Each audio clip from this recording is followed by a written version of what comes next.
Hello दोस्तों, आप सभी का स्वागत है मेरे यूट्यूब चैनल धैर्य पीसीएस में।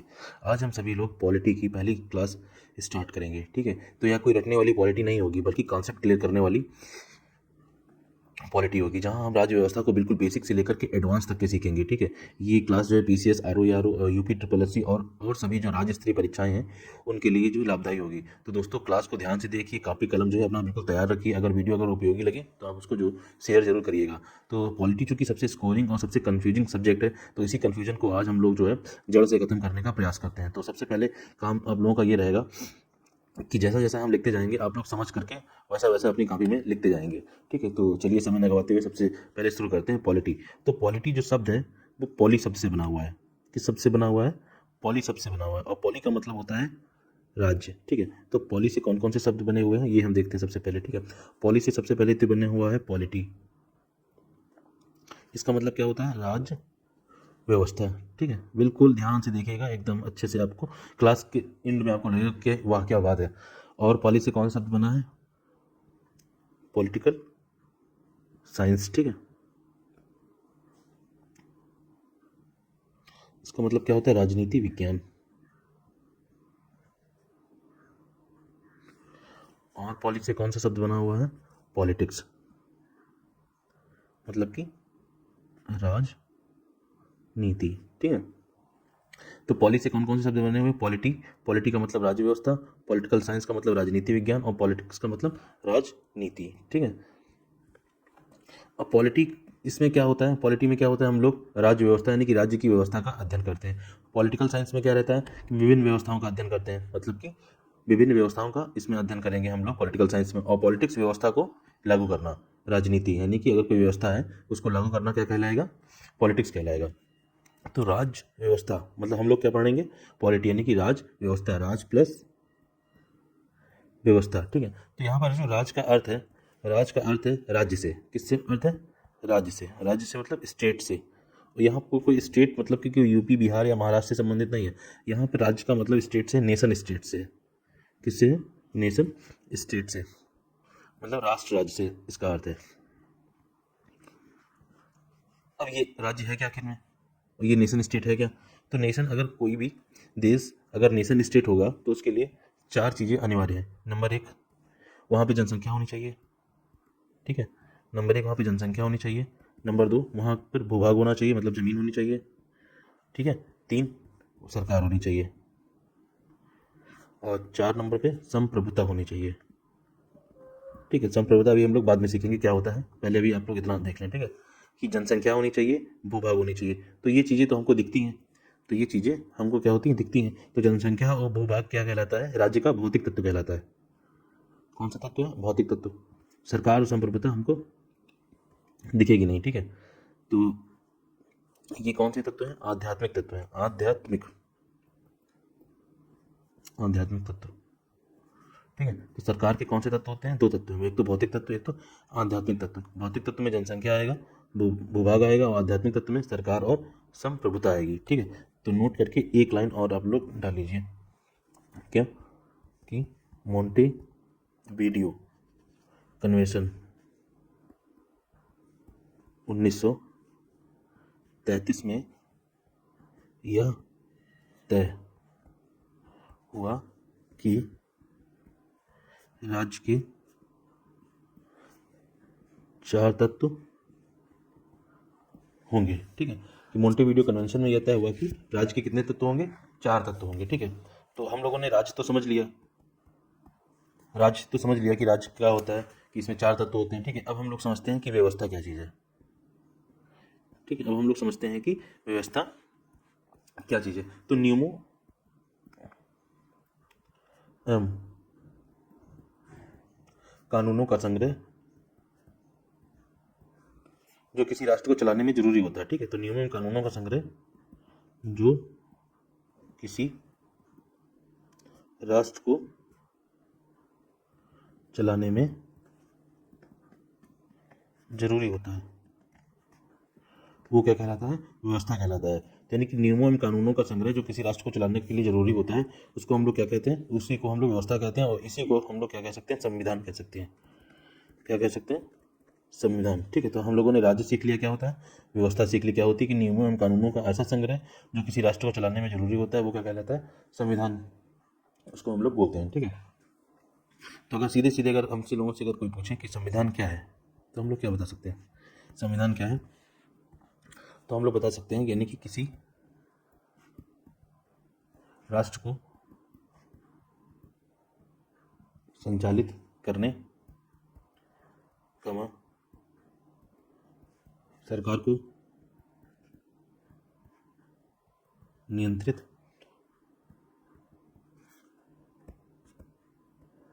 करने के लिए बनाए गए नियमों के संग्रह को हम क्या बोल सकते हैं, संविधान कहते हैं। ठीक है, तो यानी कि किसी राष्ट्र को संचालित करने एवं सरकार को नियंत्रित करने के लिए बनाए गए नियमों के संग्रह को हम लोग क्या बोलेंगे, संविधान कहते हैं। ठीक है, अब इसके बाद संविधान कितने प्रकार का होता है, जो संविधान होता है आपका, वो संविधान दो प्रकार का होता है। ठीक है, संविधान कितने प्रकार का होता है, दो प्रकार का होता है, एक तो लिखित संविधान और एक तो अलिखित संविधान।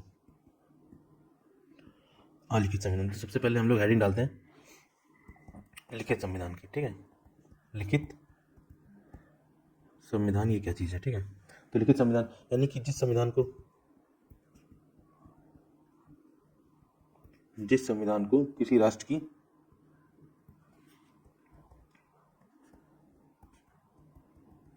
जनता द्वारा निर्वाचित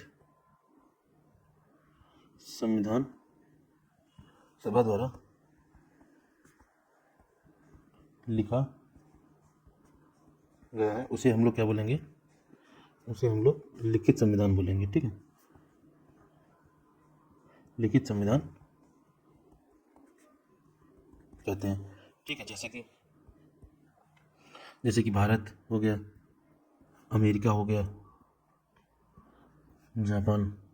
ठीक है, यानी कि जिस संविधान को किसी राष्ट्र की जनता द्वारा निर्वाचित संविधान सभा द्वारा, यानी कि निर्वाचित संविधान सभा द्वारा अगर लिखा गया है, तो उसे हम लोग क्या बोलेंगे, लिखित संविधान बोलेंगे। अब हम लोग आते हैं अलिखित संविधान क्या होता है।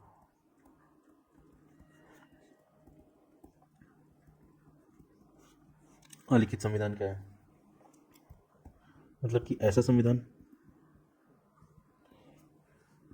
जिसे संविधान सभा ने नहीं लिखा। ठीक है, मतलब कि ऐसा संविधान जिसे संविधान सभा ने नहीं लिखा, बल्कि नियम और परंपराओं पर आधारित है, उसे हम लोग कौन सा बोलेंगे, अलिखित संविधान बोलेंगे, अलिखित संविधान कहते हैं। ठीक है, मतलब कि जैसे कि ऐसा संविधान जिसे किसी संविधान सभा ने नहीं लिखा है, सिर्फ वो नियमों एवं परंपराओं पर आधारित है, उसे हम लोग कौन सा संविधान बोलेंगे, अलिखित संविधान बोलेंगे। जैसे कि कहाँ का, सऊदी अरब, कनाडा,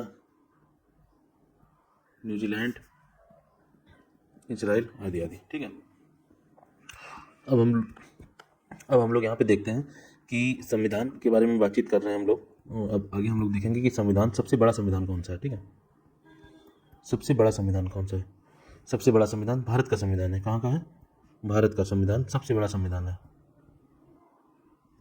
यहाँ पर कितने अनुच्छेद हैं, 395 अनुच्छेद हैं। कितने हैं, 395 अनुच्छेद हैं। तो अनुच्छेद के मामले में भी जो सबसे बड़ा है, और शब्दों के आधार पर भी सबसे बड़ा है, यानी कि शब्दों के आधार पर भी सबसे बड़ा संविधान कौन सा है, भारत का संविधान है। ठीक है, और अनुच्छेद के हिसाब से भी सबसे बड़ा संविधान कहाँ का है, भारत का संविधान है।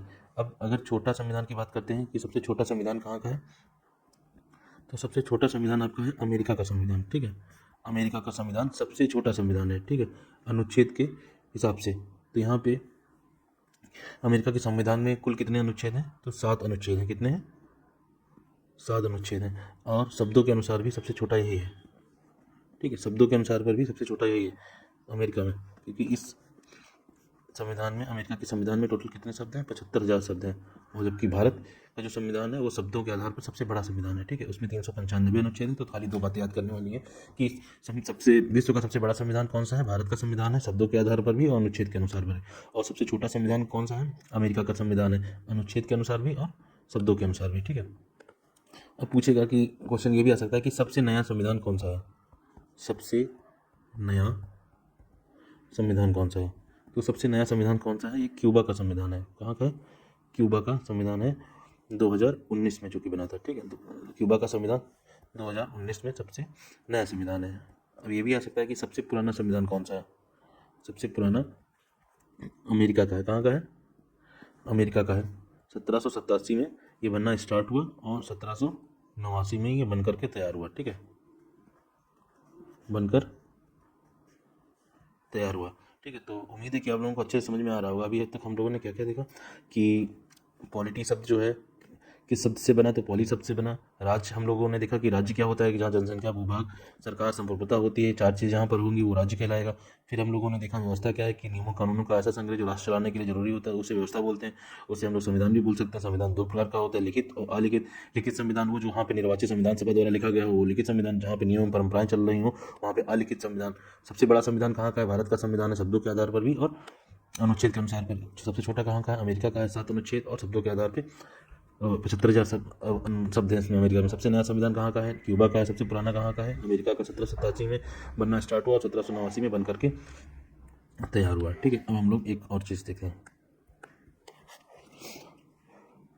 आप लोगों ने सुकरात के बारे में नाम सुना होगा, ठीक है।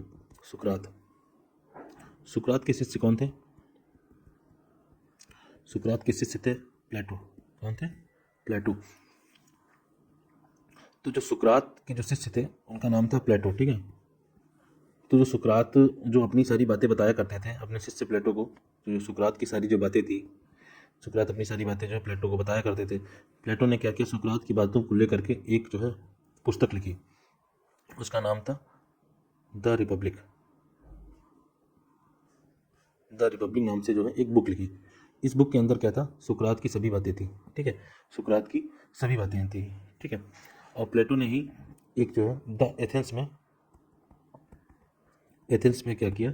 द एकेडमी खोली। क्या खोला? The academy. यानी कि सुकरात का शिष्य प्लेटो था। प्लेटो ने सुकरात की सारी बातें द रिपब्लिक बुक में लिखी। प्लेटो ने ही एथेंस में द एकेडमी ओपन की, ठीक है। और प्लेटो का शिष्य कौन था? प्लेटो का शिष्य था अरस्तु। कौन सा था? अरस्तु। अरस्तु ने कौन सी बुक लिखी? The politics. The politics book लिखी, ठीक है, अरस्तु ने। अरस्तु को ही हम लोग क्या बोलते हैं? राजनीति विज्ञान का जनक बोलते हैं, ठीक है। और अरस्तु का शिष्य कौन था? सिकंदर महान। तो ये भी कभी कभी पूछा जा सकता है कि सुकरात का शिष्य कौन था? प्लेटो था। प्लेटो का शिष्य कौन था? अरस्तु था। अरस्तु का शिष्य कौन था? सिकंदर महान था। सुकरात की बातें सब किसमें थी? द रिपब्लिक पुस्तक में थी। द रिपब्लिक पुस्तक को किसने लिखा? प्लेटो ने लिखा। प्लेटो का शिष्य जो अरस्तु था उसने कौन सी पुस्तक लिखी? द पॉलिटिक्स बुक लिखी, ठीक है। और अरस्तु को ही राजनीति विज्ञान का जनक बोला जाता है। और अरस्तु का शिष्य कौन था? सिकंदर महान था, ठीक है। उम्मीद है कि आप सभी को ये चीज़ें मेरी अच्छी लगी होंगी। और आज से हम लोग जो है पॉलिटी क्लास की नई स्टार्ट कर रहे हैं। पॉलिटी क्लास, ये क्लास 1 हम लोग डाल देते हैं। ऐसे इस तरीके से करते करते हम लोग जो है पॉलिटी को जो है अंत तक ऐसे ही लिखते लिखते हम लोग पढ़ेंगे समझते हुए, ठीक है। बहुत ही अच्छे समझेंगे। कोई भी क्वेश्चन आपका ऐसा नहीं रहेगा कि एग्जाम में आपका क्वेश्चन वो छूट जाए, ठीक है।